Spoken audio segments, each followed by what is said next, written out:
Okay guys, so it's a little bit of an update. The last thing you saw that Dennis's Chevelle is painted. Now we're not going to show you Dennis's Chevelle anymore until we get her done.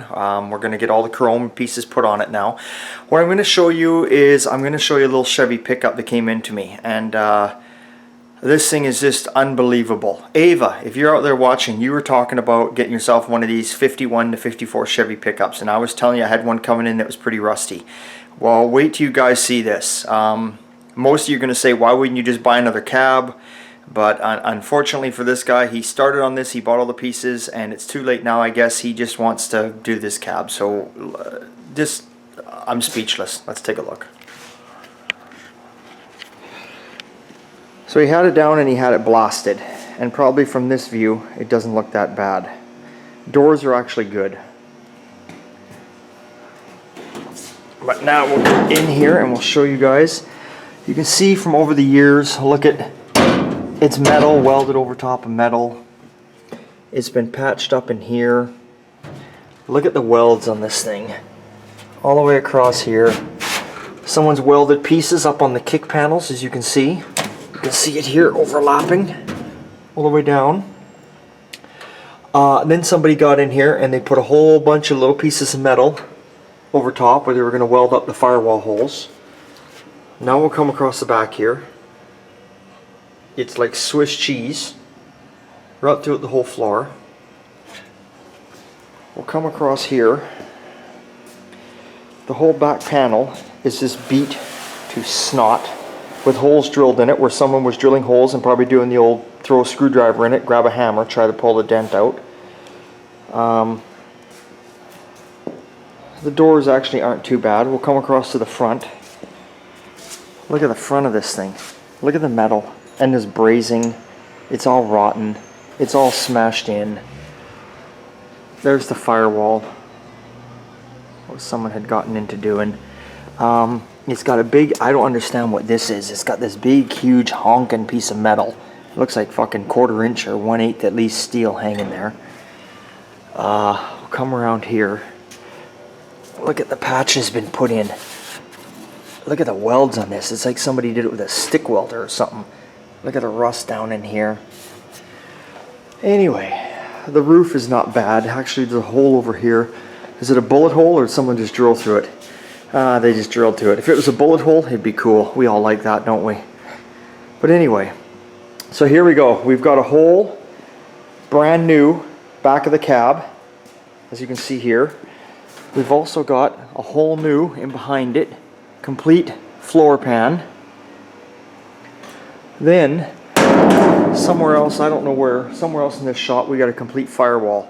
So we're going to do a complete floor pan, we're going to do a complete back half of the cab, we're going to do a complete firewall. So basically what we're keeping is we're keeping the truck, we're keeping from this point of the truck up. We're just keeping the roof, we're just keeping the rooftop. He's also got all in these boxes inside. You can see, there you go, all the patches. He's got all the pieces that go here, down on the side here. So we're just going to keep the roof. Now in most cases you'd just go and look for another better cab. I mean, let's face it, I'm not trying to be an asshole here. I do at least 1 or 2 of these trucks a year. And these trucks are like belly buttons and assholes, they're everywhere. And but that's okay, I'm not knocking them. It's no different than small block Chevys, and I run small block Chevys, and I like these trucks. I think they're cool.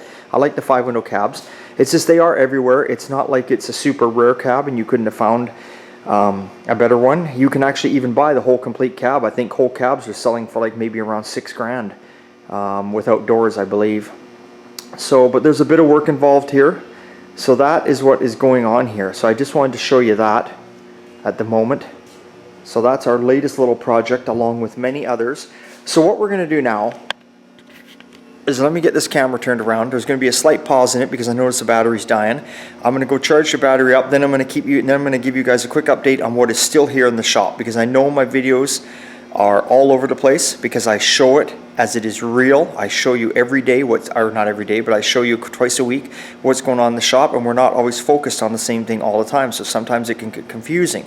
So I'm going to charge this battery up and I'm going to run around and show you guys what is going on here and what we still have here Okay. Okay, guys, I got the battery all charged up here, so sorry for that. Normally, I don't even have a need to tell you that I'm shutting the camera off. You wouldn't have clued in, but anyway, I'm babbling here. I've had a long day. So anyway, the camera's all charged up. We're back at it. If you remember here, I just finished showing you the truck. Well, take a look.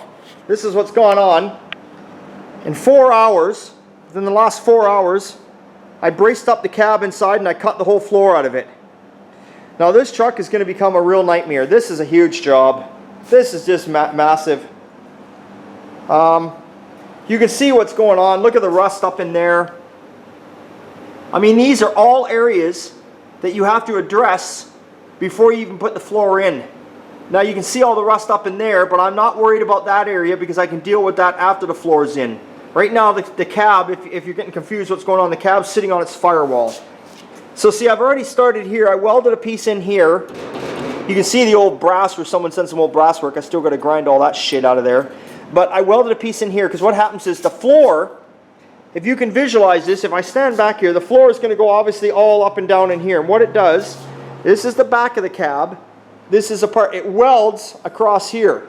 And then this is the front post of the cab, it welds across here. So that's why I had to replace this. I had to build a new one of these because it's going to weld in. So what I'm going to do is I'm going to clean all this up and get all this cleaned up in here. And then, you know, I got this other side, like I say, I'm working on. You can see it's all rusted out here, so I'm making a patch for that, and then we'll put a piece in here and get it all finished off nicely. Then what I'll do is I'll clean it all up in here. All this has to be cleaned up. Might need some welding up in there. We'll have to see how bad it is. Same as this side. Obviously it's rusted. But once I get those four corners tidied up, then what I'm going to do is I'm going to grab the new floor pan, which is right there, like we showed you earlier, and I'm going to slip that up in there.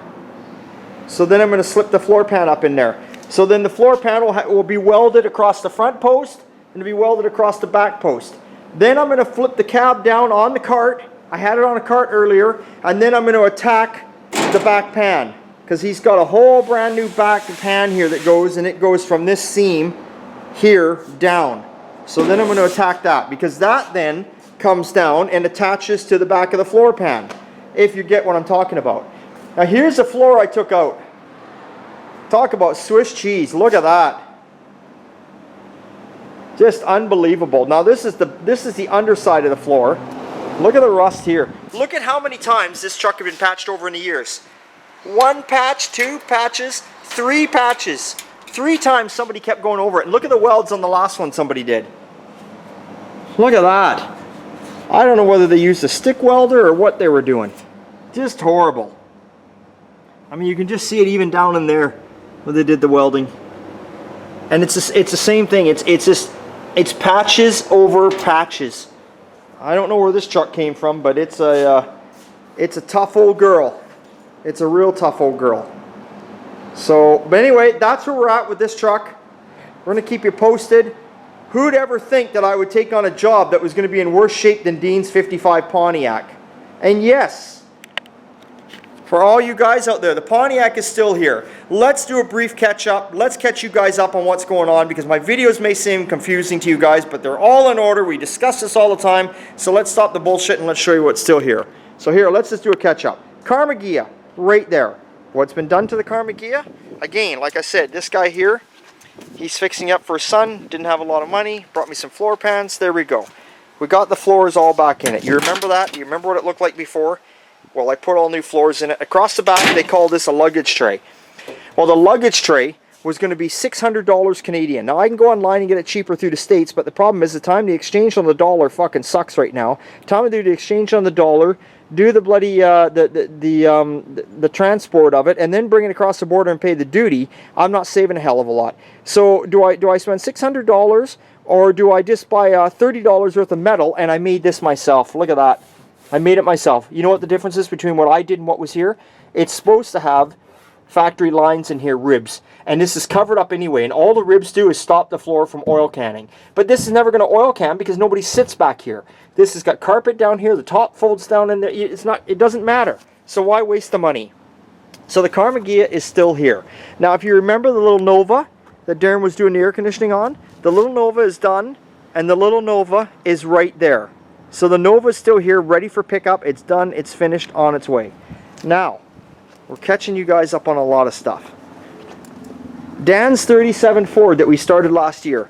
Dan was not in a panic when he brought this car to me. It's not that I've been neglecting it. He said he wanted to save up and slowly do it. So by me not working on it for at least the last 4 or 5 months, whatever, it has saved Dan given Dan some time to save up some more money. So I'm sure you guys all remember.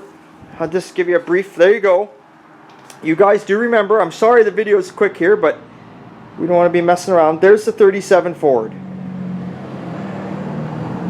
So we still got that here. Now, what we got going on here is Colby's truck. There's Colby's frame. Colby's frame is all done, ready to go, and we're working on that still too. And that's the 69 Chev pickup. Okay, as you see in the background, I wasn't going to show you, but there it is. There's Dennis's Chevelle. We're starting to put the chrome on it. You remember, it's all painted up. There it is. And of course, under here, under this fancy car cover is, you can see, I'm not going to uncover the whole fucking thing, but you can see the 55 Pontiac Ragtop is still here.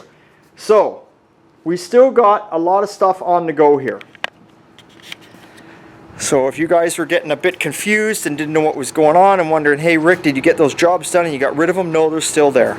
Like I say, we're the real deal here. Reality TV shows you one car at a time. In the real life, shops don't work on one car at a time because unless they got money falling out of their ass, it's almost impossible to just work on one car at a time. Usually, you know, in the real shop, when you got employees working for you, you've got a couple cars on the go at once, and that's what's going on here. So anyway, remember, it's always a good time at Old Time. We'll see you next time. Check us out, oldtimegarage.ca.